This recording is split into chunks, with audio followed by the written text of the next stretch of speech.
Welcome back to the MMA Killshot Podcast. Today we're taking a look at UFC 272, Covington versus Masvidal from a Draftkings Fantasy Betting Picks breakdown perspective. Joining me is my man, Big Marley, the sleeveless one himself. We're going to break down all these fights and help you win on DraftKings and at the Sportsbook this week. What's up, Big Marley? Not too much. I'm excited for this card. I was a little worried when the RDA fight fell off with Fiziev, but now we got it in, and it's even better than we could have hoped for before. So it's going to be an interesting card. We got 150K up top, which I always like to see. But yeah, I'm looking forward to it.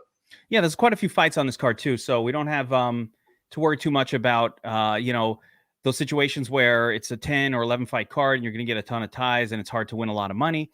The other thing I like is, you're right, the RDA Moicano fight, a lot more competitive than the Fiziev fight for sure, and becomes a bit of an all-in play in DFS. There are a few fights like that. I think there's some really clear DFS fades on this card.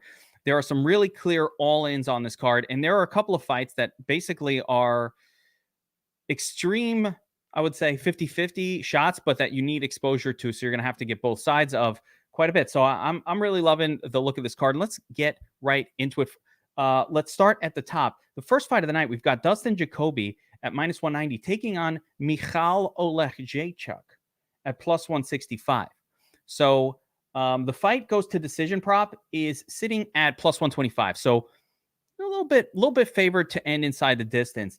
And taking a look at the tail of the tape with these two fighters, you'll see that very similar numbers. Jacoby landing 5.2 strikes per minute, with Oleksiejczuk putting it up about 4.8 strikes per minute. Neither guy goes for takedowns. Neither guy wants to grapple. This is going to be a stand-up striking affair, Big Marley. So how do you see this one going down? Yeah, I like Jacoby in this one. I think this is going to be the fight that really just favors him because his weakness has always been being taken down. He just struggles off his back against wrestlers. But Oleksiejczuk is not really the type of guy that's going to do that. He's going to try and march him forward and knock him out. And I think Jacoby's just too slick, too fast. He's going to be too high paced. So I have a hard time seeing Jacoby lose unless he does get knocked out. So I think Oleksiejczuk's in play for that knockout, but I don't expect him to get many takedowns, if any, really. And I don't expect him to put up a real high pace either, to put up, to have any chance at 100 plus without a knockout here. Jacoby's one who I've kind of been fading just because he's not looking for a strikeout or for takedowns either. But he's been putting up some good scores lately. He had a nice pace in his last fight. He scored 91 DraftKings points in a decision at 8,600. I'm okay with that. And then he had a knockout first round. The fight before that, 106. His fight with Ledet, he had 119. It's just the fight with Grishin where he scores 55 in a win. You might as well take a loss if you're paying 8,600. So he's just somebody I don't really know what to do with. I would rather pay up for other people, but I don't expect Jacoby to have a ton of ownership. So I'm a little bit interested in him. And I feel pretty good about him getting the win, so I'm not against him in cash games either if he's somebody you like there. Yeah, no, the way I see Jacoby is kind of like what you said. I mean, people might get sucked in by that 150 strikes landed against Allen in his last fight, but that was a ceiling in a decision win for him, like a real ceiling. You're not landing 153 significant strikes every fight. And he only got 91 fantasy points. So he basically needs a knockout no later than the second round in order to pay off his 8,600 salary level. I don't think it's super likely. So as far as a DFS play, I don't want him. Oleksiejczuk is a pretty tough guy. I don't want Jacoby above the odds of a first 2-round finish for him. I don't want exposure to him beyond that because that's the only way he gets there. Literally, the 91 point decision, I don't think we'll do it at 8,600 either. So he's borderline a fade for me, but because it's a 205 pound, like, big man, you gotta give it that 10% exposure just in case he gets the finish. But for him to be in the nuts lineup, he needs to get the finish. And I put Michal Oleksiejczuk in the same category. These guys are too large. They're too strong to just throw. I don't even understand how he landed 153 strikes against Alon because these 205 pounders, they normally aren't able to get to the point where they land that many strikes. Oleksiejczuk does not throw kicks at all. He's a good boxer though. And, he can knock this guy out just as good as anyone else can. He's got a puncher shot at 205. So I want exposure for the first 2-round KO possibilities for Oleksiejczuk. but that's about it. So these are GPP only plays for me. I'm not going to Dustin in cash. I think he could lose. I don't think he's that great of a fighter in general, and I'm picking Jacoby to get the win, but he's basically a fade for me in DFS or a 10% exposure max kind of guy in GPPs, which I'll do for both sides of this one. All right, next up, we've got Ludavid Klein taking on Devonta Smith. This one's a little more interesting because these two guys are finishers, Big Marl. I love that. Smith is coming in at minus 142 with Klein coming back at plus 132. And the fight doesn't go to decision prop, is sitting at minus 215. So this fight is interesting, Big Marley, and they are salaried in a middling price range to where if it does end inside the distance, 7,700 on DraftKings for Klein, 8,500 for Smith. Somebody's going to be in the nuts lineup here, Big Marl. Yeah, this is one of those 50-50 type fights where you don't really feel good about either side, but you feel good about the fight scoring well, whoever does win. And that's one I like to throw both sides into the pot here and just hope to hit the right combination. I'm more so on the Klein side, but I mean, I definitely think Smith, he's the one who had this training camp. Klein took it on short notice. Neither one of them look like they have great cardio, but 9 of Smith's 10 wins are in the first round. The other one's like a third round finish. So he's got a 100% finish rate. You got to like that about Smith. I think he's the faster guy, higher volume guy, but way better hands. But with Klein, I think he's got the mean kicks. He's got some nice hands as well. Little low volume, but if someone's going to look to wrestle in this fight, I expect that to be Klein. He has 8 submission wins on his record. I don't think it's out of the possibilities for him to get a submission here, which I think is like plus 1,200 on the betting line. Last I looked, I almost threw a couple bucks at that. But I think Klein's a live for a submission or a knockout here, and he's the underdog. So he's the one that I'm going to be getting more exposure to. But I definitely want some Smith exposure as well. And if I can get close to the field on him also, I'm down to do that. And there's, 2 or 3, maybe 4 other fights on this card that are similar to this one where I just kind of want to mix in both sides. And this is one where it's one, a top 2 or 3 favorite fight on the card. Yeah, definitely not something I want to mess with at the sports book, other than maybe the fight doesn't go to decision prop itself, because both of these guys have been finishers. Every time, obviously, I see Devonta Smith, I get the willies. We got 2 fighters on this card that have been minus 1,000 favorites in their career and lost. That is not normal. Both of which have cost me a lot of money in DFS. I would say Smith, Marley, you were with me for it. Probably cost me 50 grand in the MMA championships for DraftKings a couple years back. I probably deserve it for going to freaking Buffalo Wild Wings to watch the fight, low quality wings. The whole experience really was a notch down from what it should have been. And when Smith, and that is the problem. When Smith got knocked out by Kama Worthy, that's his problem. This kid does not have, I don't know, his chin. I don't know. I don't like to judge a chin, but he's gotten knocked out a bunch of times early. So he seems to be a kill or be killed kind of fighter. He's going up against Klein, who is very similar. Give me Klein again. I will never trust Smith ever again just because of that experience. I'm sorry. You might say, well, that's not analyzing a fight. Well, the analysis is these two guys are kill or be killed fighters. They're going against one another. They're probably going to score really well. I'm going to take Klein because he has takedowns. I like that part of his arsenal. Smith's takedown defense statistically looks pretty good, but I don't really know if he's gone up against any sort of a grappler. I haven't seen any grappler in his record to where I was like, oh, wow, he stopped a takedown from that guy.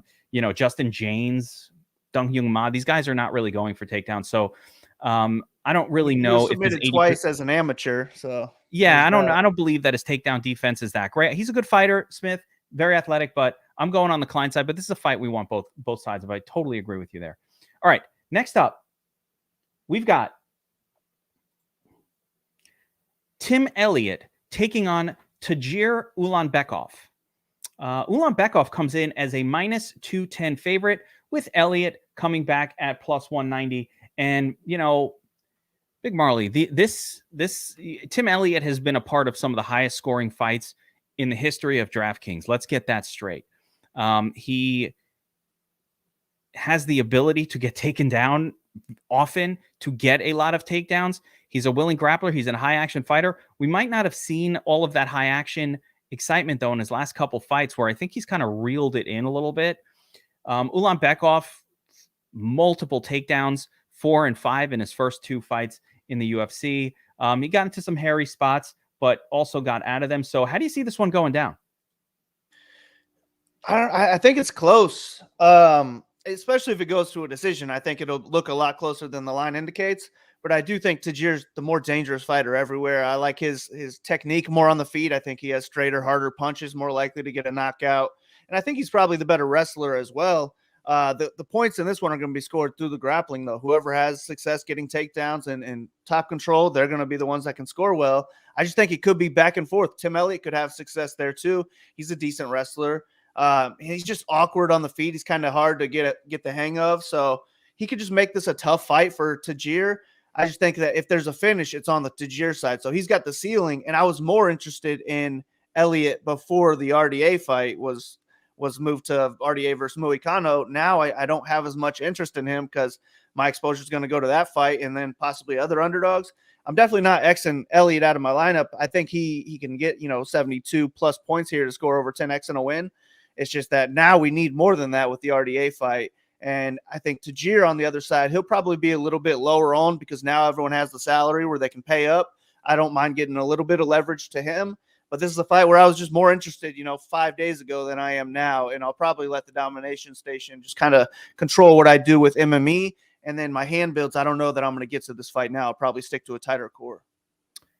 Yeah, no, I think I like Ulanbekov a little bit more than you in general. I know we've talked about it, and I do think I like him a little bit more just because he's a very, very willing grappler going up against a guy who will allow you basically to take him down, but will pop right back up. So there is the possibility of a massive amount of grappling scoring that can happen in this fight. The other part that I like is Tim Elliott is a gasser, and I'm sorry, the kid's a gasser, and while I think Elliott can bring some heat in the first round, maybe even the first 2 rounds, I think he's going to be wiped out in the 3rd round. We saw Tim Elliott kind of, I don't know, I thought he gassed out in the Nicolau fight in round 3.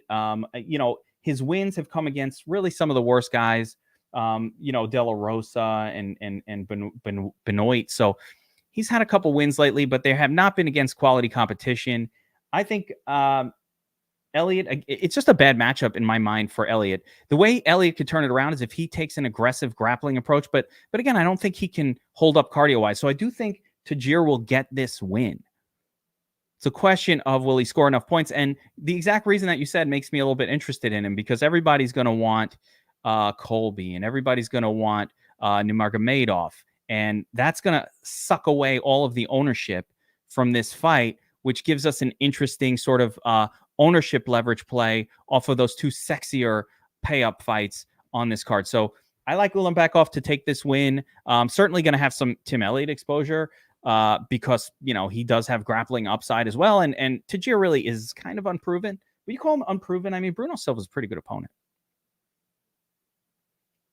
He's kind of unproven. But give me Tajir to win the fight. And I do like him as a DFS play, but more tournament contrarian play compared to, of course, the 2 sexy pay-up options that we have on this card. All right. Next up, Big Marley, the aforementioned Umar Nurmagomedov, taking on Boom Brian Kelleher. Umar's coming in as a massive fan, and his name is Nurmagomedov. This is a Khabib family member. Although,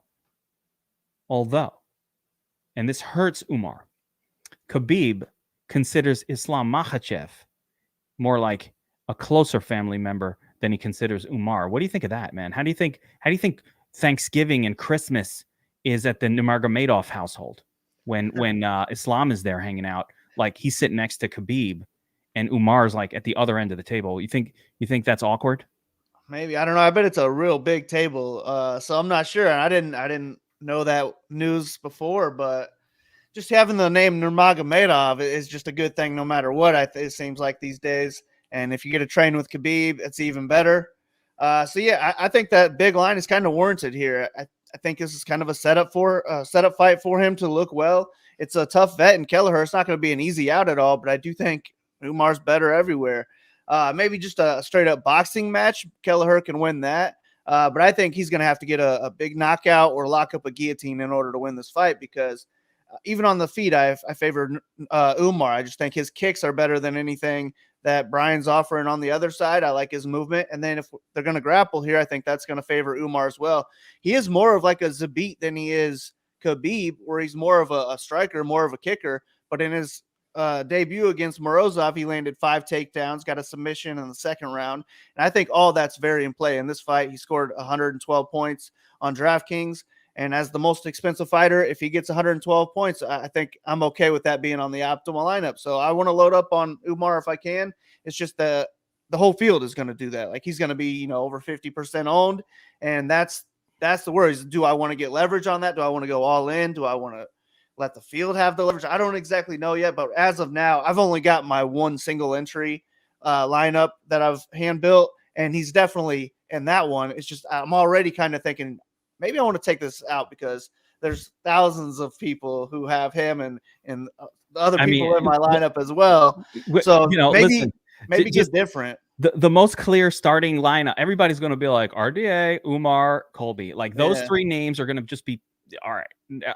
So you only have 3 spots to differentiate. You know what? Little sneak peek. I have a video coming out later today. DFS strategy, leveraging ownership.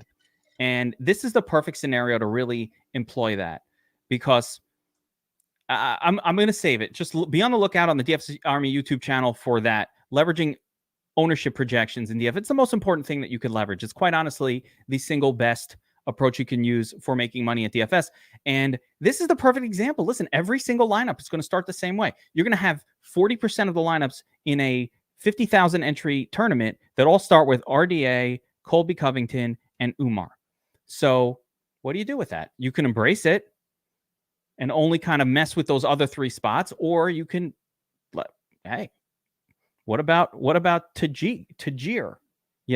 He's also a wrestler. He's not in that different of a spot from Umar. He costs a little bit less. So there are other ways to approach a slate like this. But, again, going back to the stats, of course, number 1, Kelleher, not very good takedown defense. Number 2, Umar Nurmagomedov, very good at getting takedowns, 8.67 per 15. Of course, that's just on the Morozov fight, but we know that he can do it. But there are scenarios where he's like, hey, let me test my striking. You know what I mean, Big Marl? Like, you watching the fight, and he's like, hey, let me test my striking out.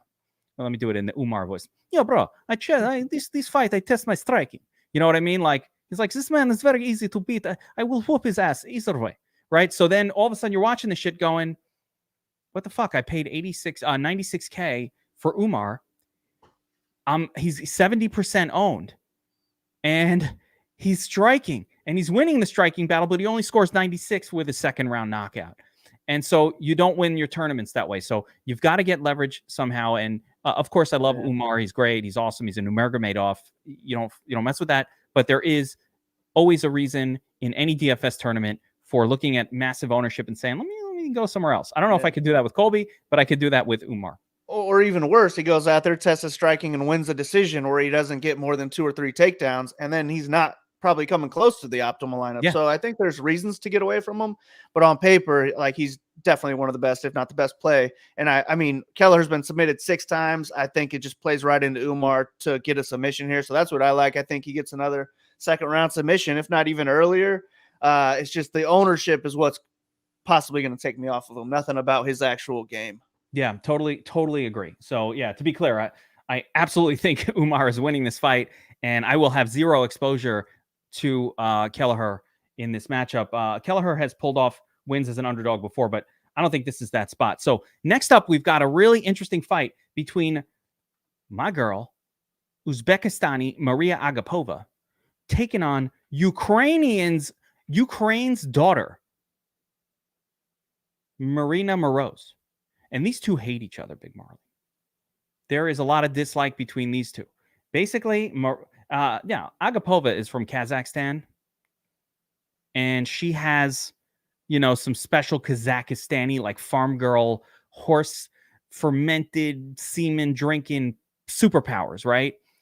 But we have seen her gas out in a fight where she got a little too excited. She's looked great, though, to me. And Moroz is repping a country under attack right now, and there is a lot of pressure. I'm feeling that. Like, there's something about the pressure. There's something about Marina Moroz being a pretty good technical striker compared to more the sheer power of Agapova. So Agapova's coming in as a minus 185 favorite. Moreau's comeback is plus 170. Both these girls don't really do much that should score very well on DraftKings. Moreau's is known for kind of being a Katlyn Chookagian acolyte, where she throws a lot of strikes, but most of them don't seem to hit the target. And Agapova is just a bit of an unknown, ton of power. So how do you see this one going down, Big Marley? Yeah, I don't know. I think it'll be a fun one, a high-paced one where, I mean, they both have a lot of beef. They're going to be trying to hurt the other person. And I do think Agapova's the more dangerous fighter everywhere. I think she's got the harder punches. I think she's got the better submissions, maybe even the better wrestler as well. But I like the volume from Moreau's. I think just on volume alone, even if she's not landing, 50% of her strikes, she's yelling for every single one of those. And the judges are half blind, so they don't know what's hitting either. So I think just on volume, Moreau's can get this fight close, if not win it on the feet. And then if she can get the fight on the ground, I think she can spend a lot of time in top control and win the fight there. And she's racked up a lot of ground strikes in her last fight. She's not a good wrestler, though, and she was catching kicks, getting takedowns in that fight. I think that's in play here, maybe catching some kicks. But I would imagine she's been training some wrestling here, because if she can get on top, I think that's going to be her biggest edge in this fight.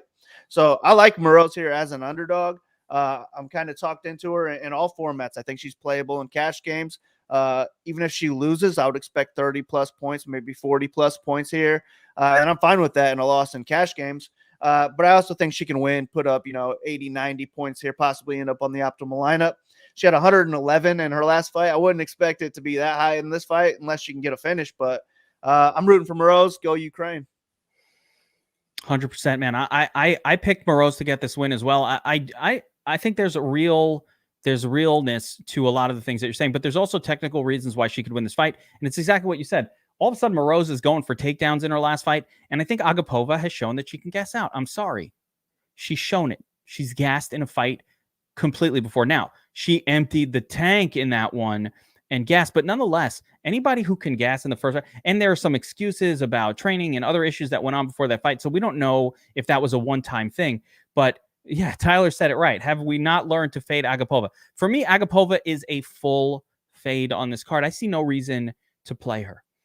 Can she get a first-round knockout? Maybe. Can she do some stuff? Sure. But yeah, I'm not super interested in Agapova at all. Moreau's, on the other hand, she, at her salary, I don't think she's scoring 100-plus, Big Marl. I don't see it. It's not going to be a hundy. But at 7,400, cheap price on DraftKings, FanDuel, whatever site we want to play on, Moreau's opens up some salary, and she's got the Ukraine thing going for her. Man, we couldn't be rooting harder for, Ukraine right now, and they need this win. Like, that'll be uplifting for the country too. Give me Marina Moreau's to get this W here, rep her country, and, show Kazakhstan that Ukraine still got it. All right. Next up, we've got Pia. I just want to go back to saying I still love Maria Agapova, though. She's my girl. She'll always be my girl. But this time, I'll bet next time on Agapova, not this time. All right. I don't want to let it not be known that I still love Agapova. Let it be known. All right. Next up, we've got, two of the worst fighters maybe in the UFC today, Big Mar. I know you don't like to disparage. That's why I'm here. I can disparage. These guys, not very good fighters at all. You've got Kennedy Nzechukwu taking on Nick Negromano. Kennedy, which is, this is crazy. Kennedy Nzechukwu coming in as a minus 130 favorite. He's favored. With Negromano as a plus 120 underdog. And Big Marl, man, these guys are not very good. Basically, Kennedy has made his career out of taking an ass whooping for 2 full rounds, waiting for his opponent to gas out, and then coming back in these fights where he's just getting killed. Getting destroyed. I've never seen anything like it. He should be losing every single fight he's ever in, but he finds a way to win. The guys just gas themselves out, just beating on him for the first round and a half. He's got beautiful length. He's got great size, but he didn't belong in the UFC. He needed a lot more seasoning.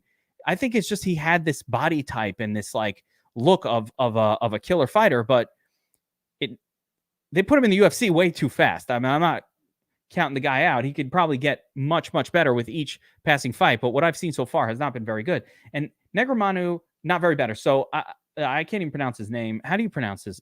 Nick Negramanu? Am I saying that right? Yeah, it sounds right to me. I'm not the name Okay, there we go. guy, though. Yeah, I'm like, so how do you see this one going down, Big Marley?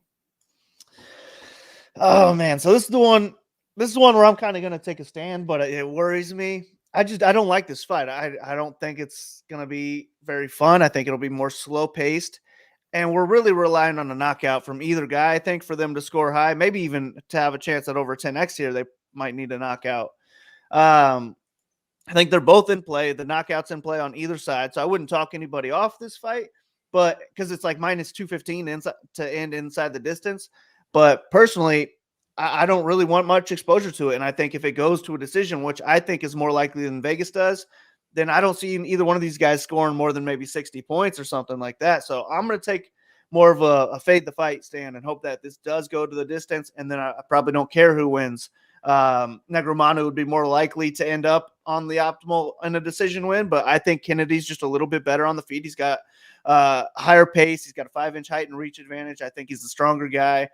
He's pretty durable as well. He got knocked out real fast in his last fight, but before that, he was looking pretty durable. So I just picked Kennedy to win. I would rather just pay up for other favorites. So that makes me not care too much on the Kennedy side. And then I like a lot of underdogs on this card, so that's taking me off the Negramanu side. So go decision, and then I don't think that it matters who wins. Yeah, I mean, I will say the fight has like a minus 195 inside the distance prop. So, Big Marley, I'd like to see you also play some money on the fight goes to decision. You can get some plus money on that bad boy. Yeah, it's either that or fade the fight in my DraftKings. So I'm getting exposure to that one way, but I don't know if I want to do both. You know? Yeah, you'll double down on it. I just want to point out what I was talking about before because in case it's not clear, Kennedy's win against Stosic was because of repeated nut shots where there was a DQ. Then he goes up against Carlos Ulberg, who is beating on him for the first and just completely gasses out. And Kennedy comes back to get the win when this guy could barely stand. Same thing with Danilo Marquez. Danilo Marquez absolutely dominating Kennedy for the first 2.5 rounds. And then somehow he just gasses out and Kennedy comes back and gets a finish. So this has been a situation where, you know, it's not like we're talking about a guy who has won even one fight. To me, he's kind of been losing all three of these fights of his past fights. The only thing about Negramanu is he's not very much better. So he's not much better, but give me the underdog here. At least Nick Negramanu, you know, has some fighting experience. Yeah, I'm going with Negramanu here. It's that simple. I don't know how much I love him as a DraftKings play, but I don't mind it as a DraftKings play either because anytime two guys are very low skilled, you know, crazy things can happen. So I'll take Negramanu. All right, next up we've got Marina Rodriguez taking on Xiaonan Yan in the women's 125 division, with Marina coming in as a minus 245 favorite and Xiaonan Yan coming back at plus 225. Now, Big Marley, a lot of people are talking about this as being a bit of a title eliminator fight. Do you agree with that?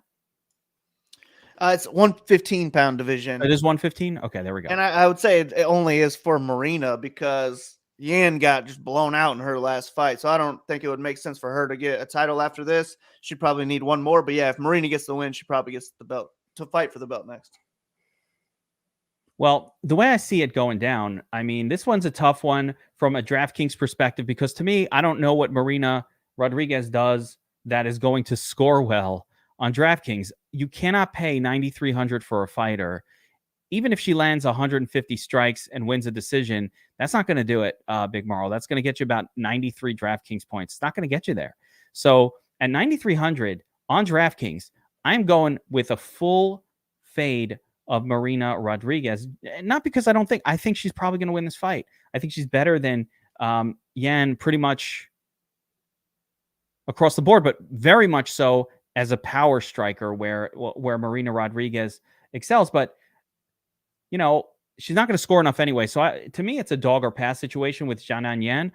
Definitely as a DraftKings play. I kind of like her as a DraftKings play. I think she could win the fight too. She might even go for a takedown or two.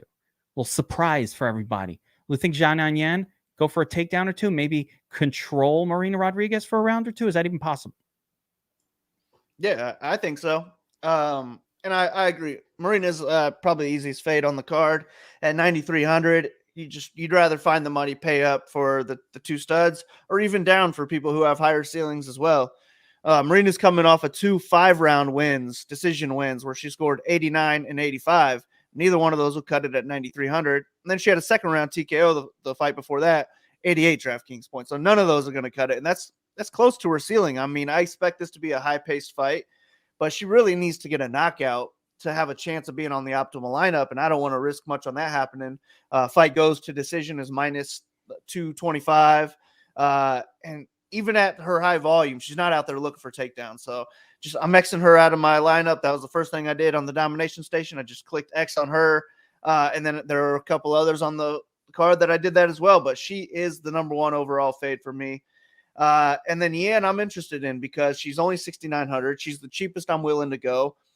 She puts up a high pace as well. She lands over 5 significant strikes per minute.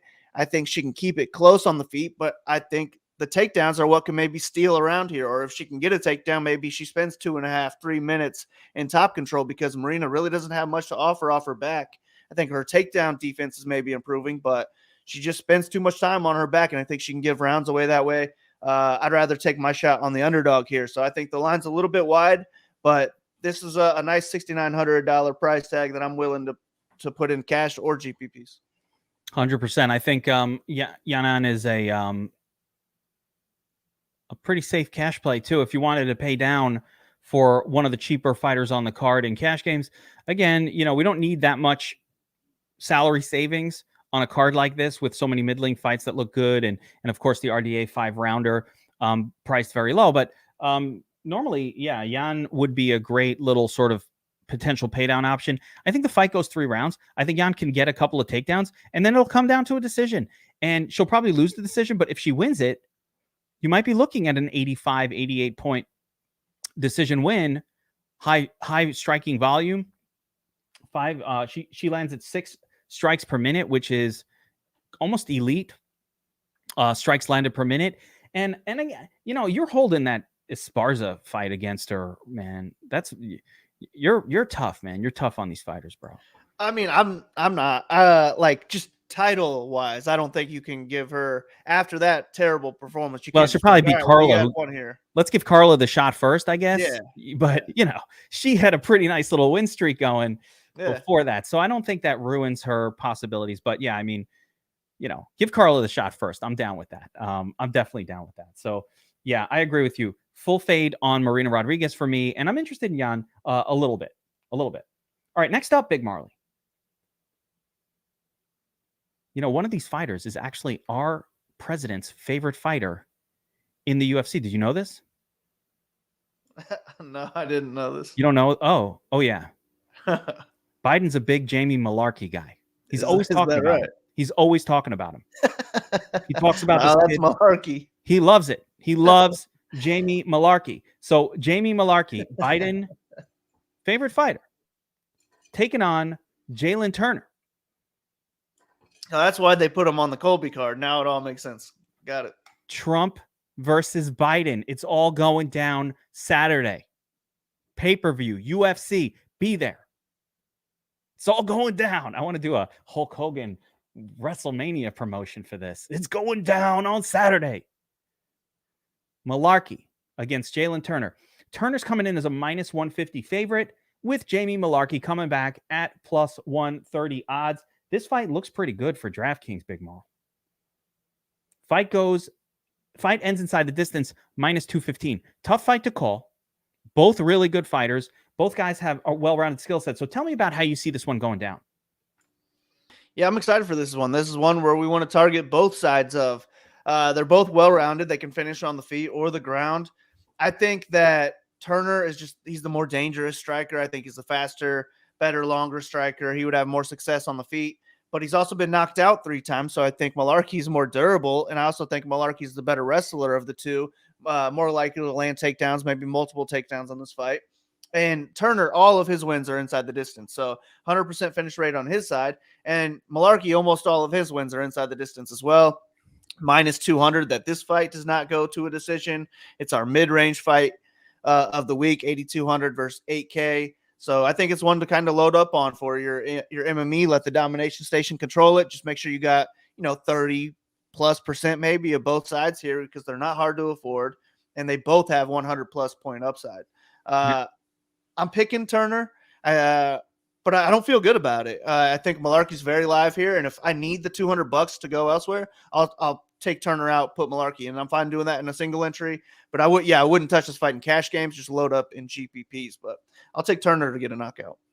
Yeah, see, this is I'm with you. This is a classic Big Marley. I'm going to make two of every lineup, one with one guy and one with the other type of fight. Like, it's just tough to judge who's going to win. I love that Malarkey is tough. I love that he's durable. I love that he goes for takedowns, and he goes for a lot of them. With the, Turner is long. He's lean. He's got great striking. He's very athletic. This is a good fight. Like I agree with your breakdown. I think Turner probably a little bit better on the feet. If it stays standing for a long period of time, then I think Turner is going to have the edge in this fight. But Malarkey is a more willing grappler, and he get those takedowns and try to get a decision or some ground and pound or even a submission in that position. So this is one of those fights where if you really felt a strong lean and you were right, you could go all in on a side and probably win a tournament. This is exactly the style of fight that can get you there. No one's going to go over 30% on either guy because we're all scared that we're wrong. I don't really have any confidence in the winner. I'm going to pick Malarkey just to break with you. Go with my boy JB. He's a big fan. So I'm going to pick Malarkey on this fight, and that's a whole bunch of Malarkey, my friend.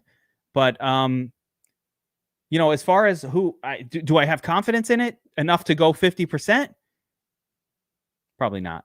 Probably not. And I'm going to have 5% less of the other guy just because if I go with Malarkey here, Big Marl, I'm going to have almost as much Turner because I don't have that much confidence in it. I always do a little more of the guy I picked just to get it's almost for principle. It's almost on principle. That's the only reason. I get that. I do the same. Just a little bit more.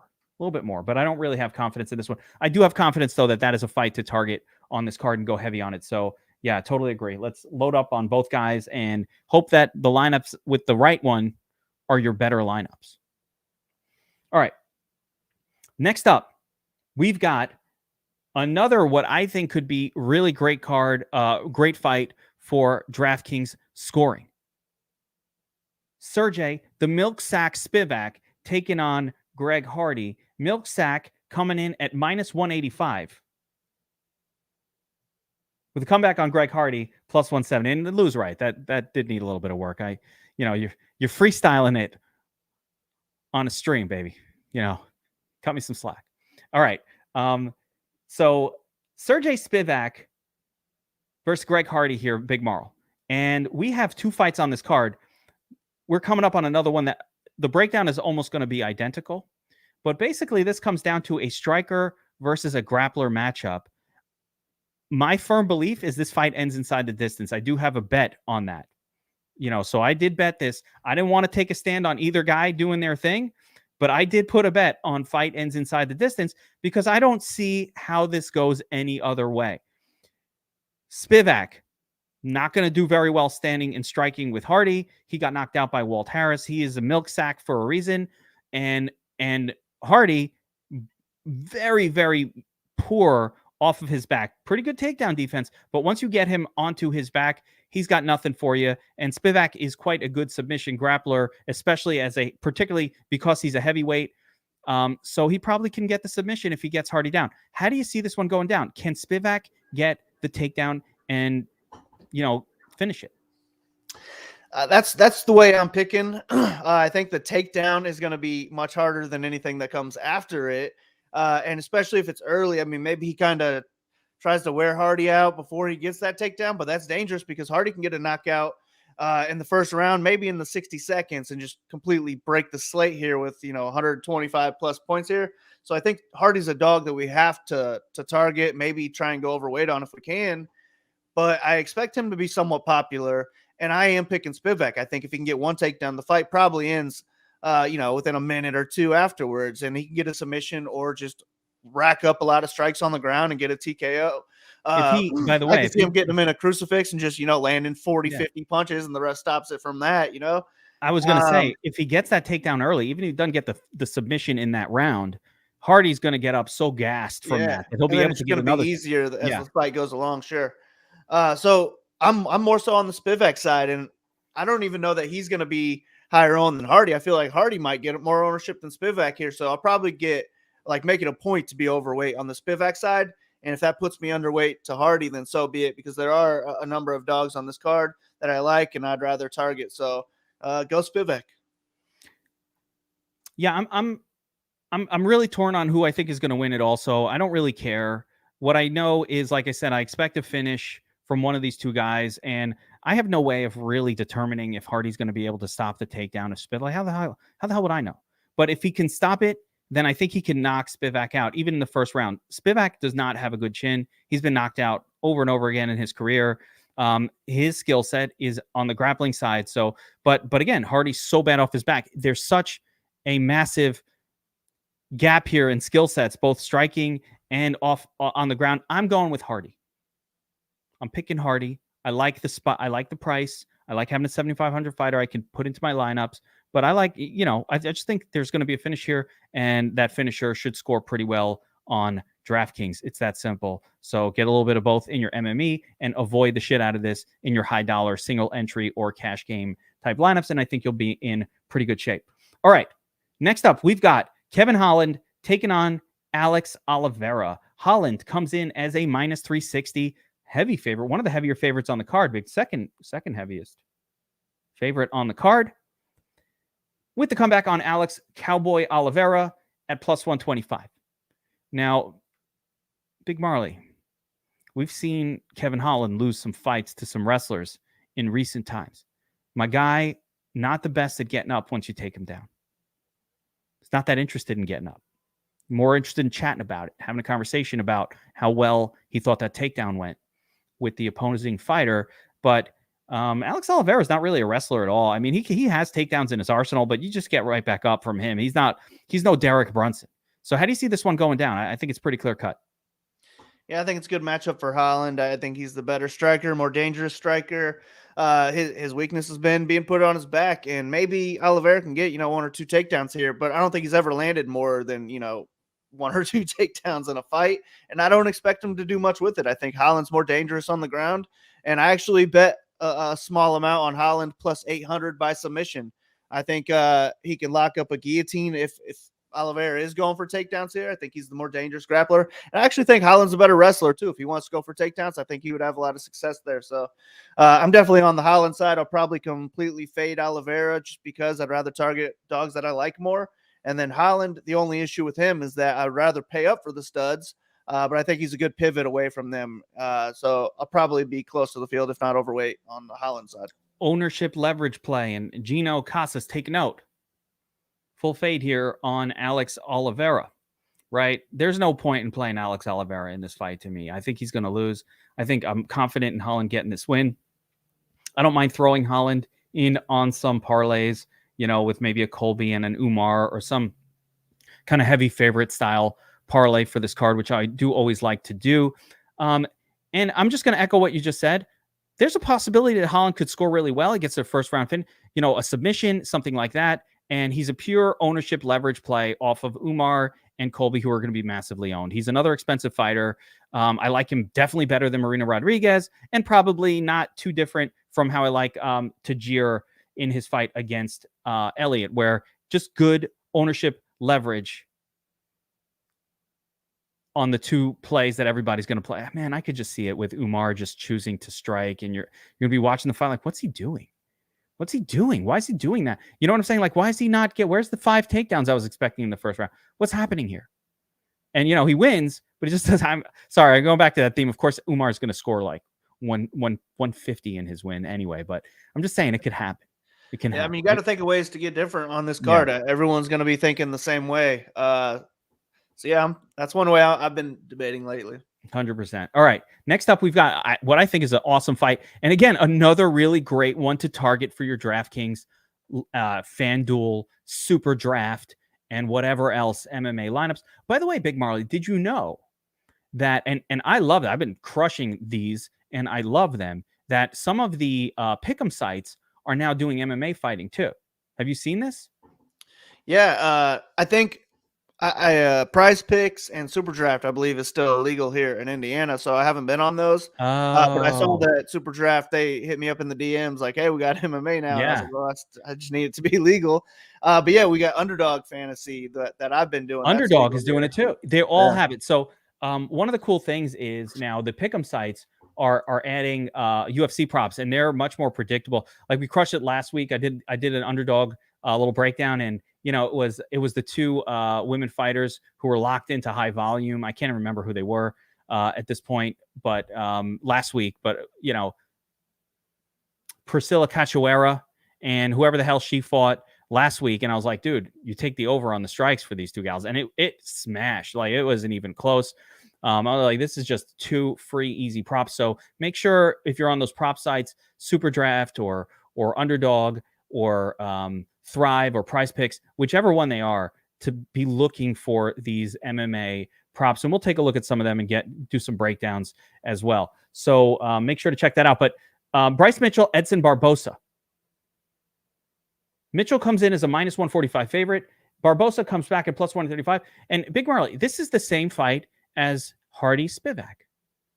I mean, they're smaller, they're more skilled, but essentially this fight comes down to I think it comes down to the exact same thing. You got a striker, an elite striker versus a really good grappler.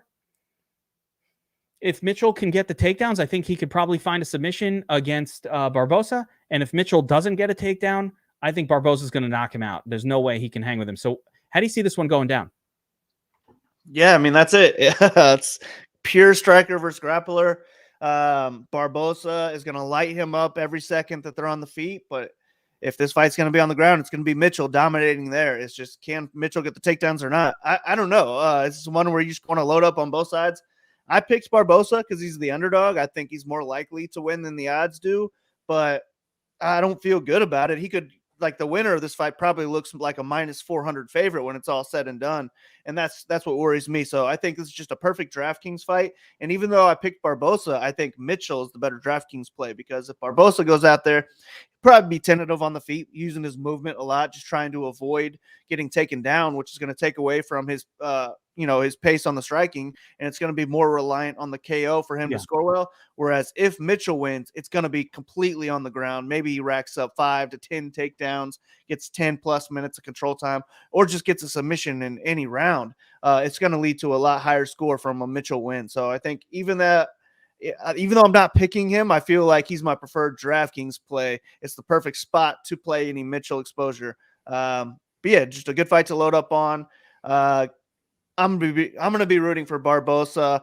I just think it's a bigger gap on the feet than it is on the ground. I feel like Barbosa can survive on the ground, where I don't think Mitchell can survive on the feet. It is a massive striking gap for sure. But I love watching Mitchell's grappling. Really, again, it's been against mediocre guys, but the one thing we know about Mitchell is, number one, he is he will continue to go for those takedowns until he gets one. And I agree with you. When the threat of the takedown is that prominent, there's no way you're going to see Barbosa throw enough volume out there to score well based on volume. He needs the knockdown and the finish, which is super live in this situation. Super live, but it might come in the second round. It might come in the third round, where Mitchell's gassed from attempting 15 takedowns along the way. So it's a long fight. And if Mitchell does get a takedown and he gets Barbosa where he wants him, that's going to be a real positive situation for Bryce Mitchell. And this kid is thug nasty, man. He drilled his own ball sack with a fucking drill and didn't care. He came back and, like, I don't care. I'm a couple months later he was fighting. So, if I drill my nutsack with a drill one day, I guarantee you I won't be sitting in the podcast chair 2-3 months later. Geek got out of commission. What's he doing? He's standing. He's standing on my be standing in the podcast chair. I won't be sitting here, bro. Not even months later. You ever drill your nutsack with a drill, out of my bro? misery if that You ever do happens.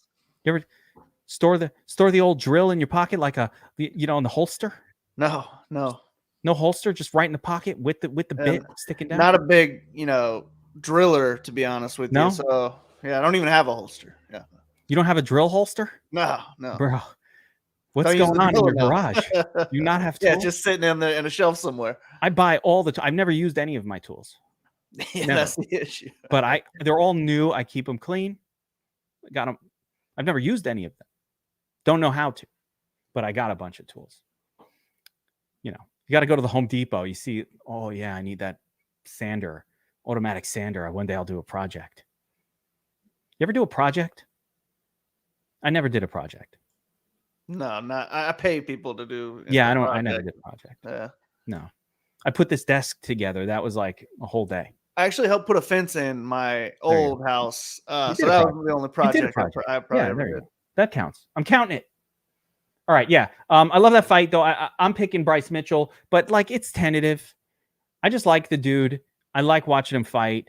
And, I think Barbosa is still good, though. I don't think he's over the hill yet. Unlike, some other fighters, I don't think he's like getting old and not good anymore. I think he still looked pretty good out there. But I just think Mitchell will find a way to get that takedown at some point. Push him up against the fence. We'll see. I hate judging how good someone's takedown defense is. Like, how would I know?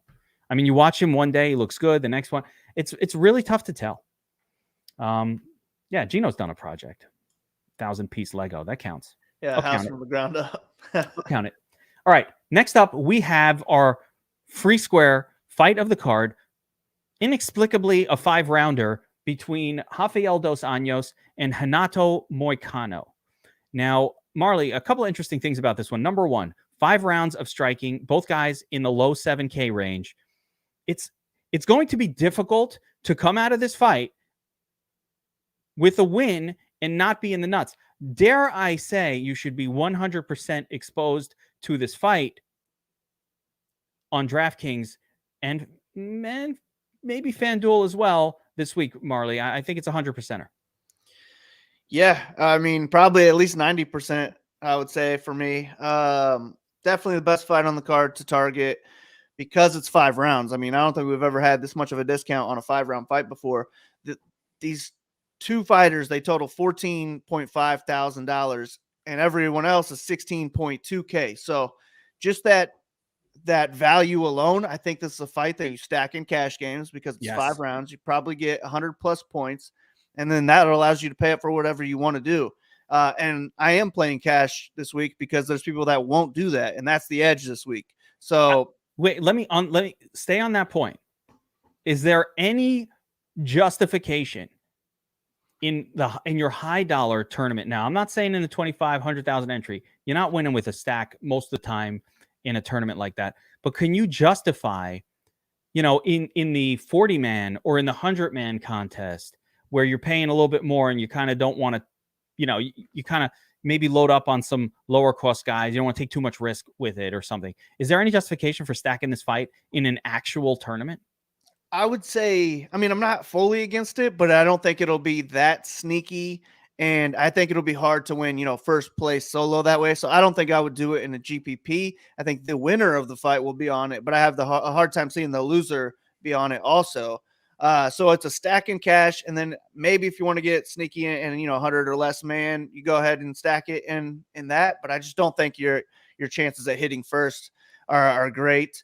So it's just an all-in fight, whichever side you want, but Dos Anjos is going to be complete chalk, probably 50+% owned. That's where I had him. And most lineups are going to be RDA, Colby, and Umar. So you got to get different somewhere. And if this was a 3-round fight, especially with a full training camp, I personally would favor Moicano. I just think Moicano is the more dangerous submission artist. I like his striking as well. He's got a high pace on the striking, good leg kicks, nice jabs. He's got some power behind his shots. He's never had a knockout, though, but I feel like it's going to come eventually. I don't know if RDA is the guy that he's going to knock out, but he's been knocked out 3 times before. It wouldn't completely shock me. And then I saw that RDA was submitted by Cerrone after his last Felder fight in some grappling match. Moicano could submit him on the ground. And the only issue is that it's 5 rounds. I think that's what definitely favors RDA here. And you get a favorite, like minus 180 favorite at 7.3K. It's almost like you want to go under the weight to the field, or you want to almost go all in on someone like that. And for me, I would kind of rather go underweight and then overweight to the Moicano side and just hope that he has that extra 2 rounds of cardio. I think he could win a decision as well. RDA's 15-10 in decisions. Moicano's like 7-0 or 9-0 or something like that. I would rather get my leverage to Moicano, and I don't know that his ownership will be quite as adjusted with a 5-round possible winner as RDA's will. So I'm going to be heavier on the Moicano side in GPPs. If you're going to use either side, like one side solo in cash games, it's definitely RDA. He's the first person in a cash game lineup. But for me personally, I think the edge this week, and I don't even like giving it out for free, but I think the edge this week is just stack this fight in cash games. Because there's people that just won't do that. They'll probably stack the main event or something like that, just because it's the normal thing to do. And I think that's the wrong thing on this card. Yeah, I think it's actually pretty obvious of a cash stack, but there are certain people I know who just will never stack a game in anything. They just won't stack in cash or anything. Like there are serious players that I know that won't do that. So we'll see how they feel. We're not. It's not a secret. You should already know that you should be stacking this fight. It's 5-rounder. And the fight goes to decision prop is fairly high at plus 115, meaning like the odds makers see this going the full 5 rounds.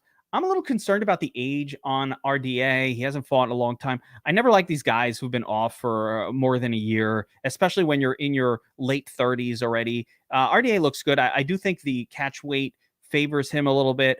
He's a larger man physically, even if he's not height-wise a larger man than Moicano. Moicano normally fights a weight class lower, and RDA has a hard time making 155 normally through his career. He's fought at 170 quite a bit. So there's a lot of reasons to like RDA here. I think he is the correct favorite. Moicano is probably properly lined at plus 155 right now. So it's a pretty close fight.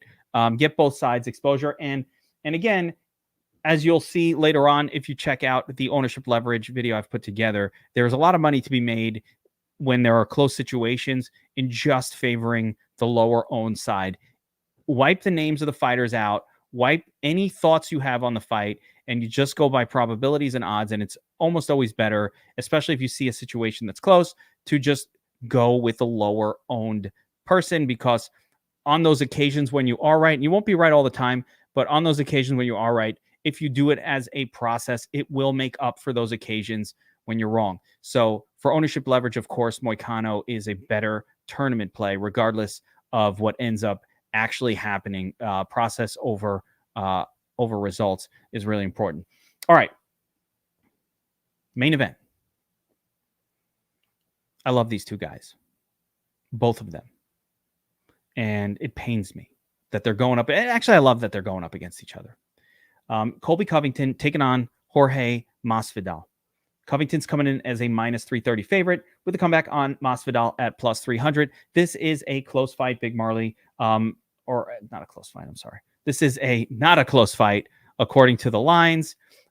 Both of these guys were friends. They trained together for a long time. Now Masvidal claims to hate Colby. Colby, I never believe any of his shtick, but I enjoy his shtick very much. And so the fight goes to decision, is a massive minus 150. But you've got high volume potential striking and takedowns from Colby in this situation. So break it down for me.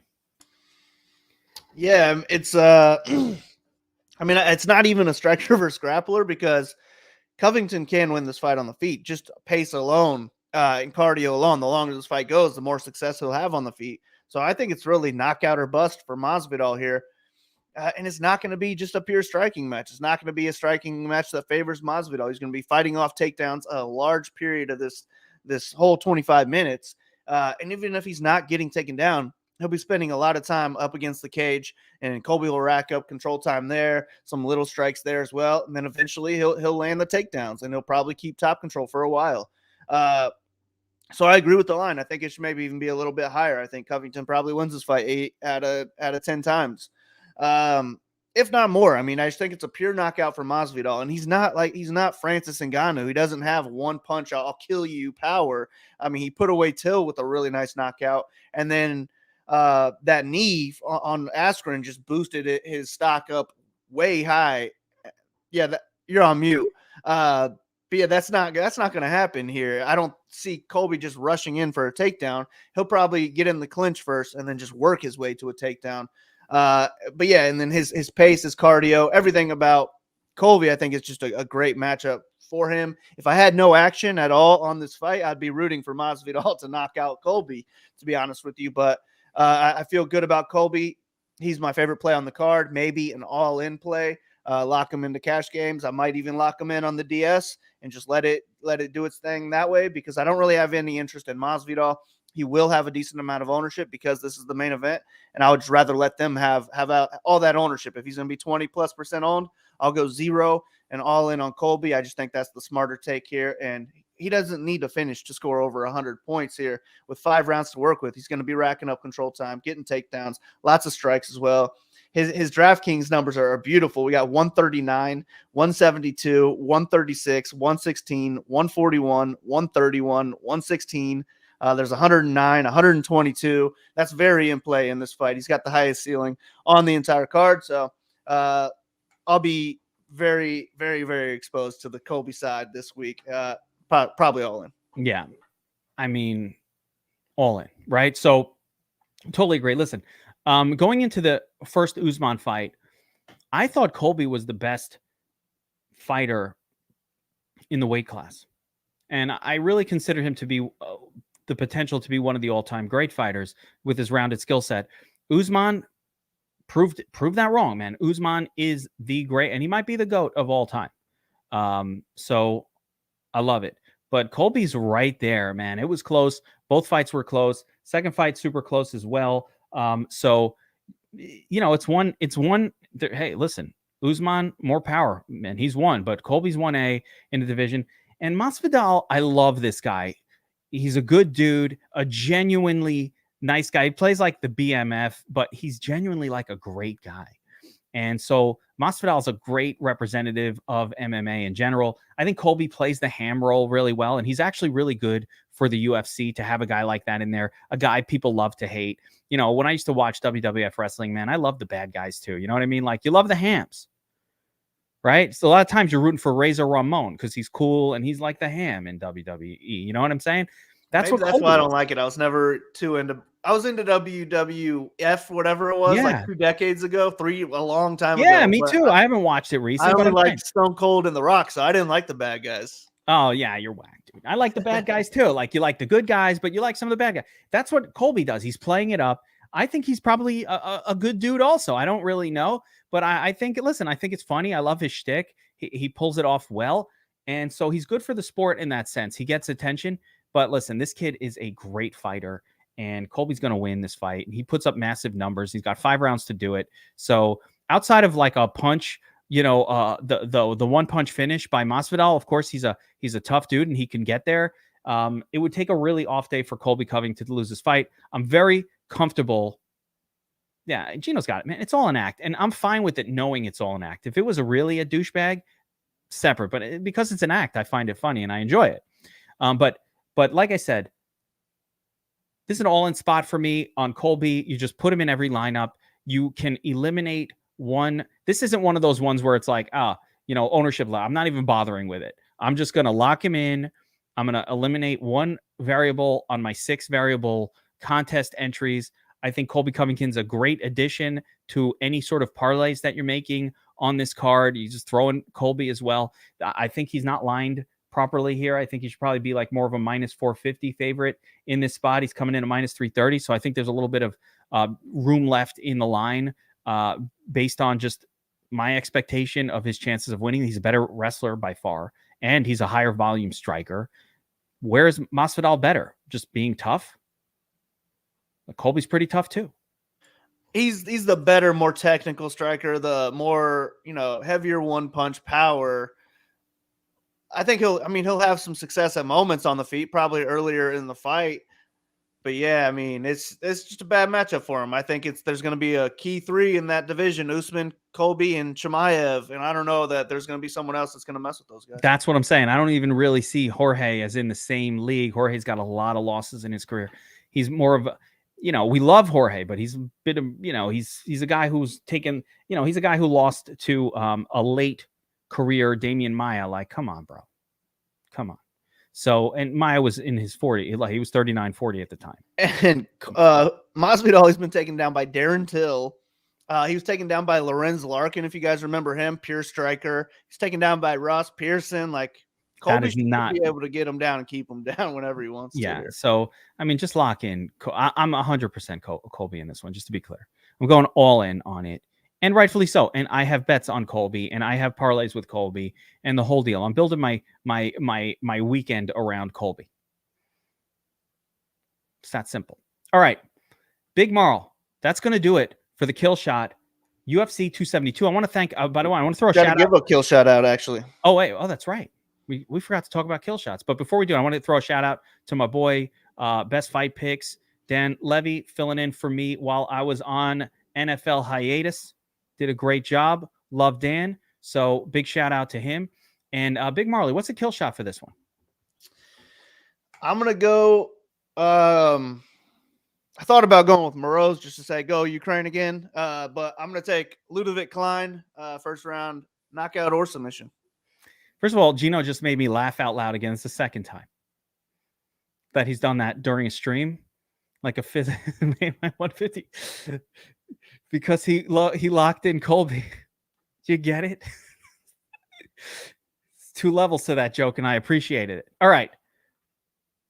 My kill shot is Greg Hardy on this card. So listen, if he wins, he's doing it via first round kill shot. So he's going up against the milk sack. I love that fight. So give me Greg Hardy getting that early finish against Spivak, stopping a couple of those takedowns, and Derek Lewis style. Derek Lewis versus Curtis Blade style, landing the uppercut. Here we go. Eric is coming in with Yan Jianan as a kill shot, which I like as well. You know who I'd want to make the kill shot? Actually, I almost want to switch it. I'm not going to, but an honorary kill shot to my girl, Marina Moroz. Ukraine. Let's fucking do this. For those of you looking for the Vince kill shot, we're saving that for DFS Army Discord only. Those are too golden to ever give out anywhere else. So that's going to be in DFS Army Discord. And of course, if you enjoy this podcast, you like these DFS MMA breakdowns, make sure you hit like, you subscribe, you share, whatever you got to do, so that we see that you guys are watching, enjoying these, and we'll keep doing them public and in front of the paywall. So that'll do it for the MMA breakdown, UFC 272. Good luck this weekend, everyone. We'll see you next time. Deuces.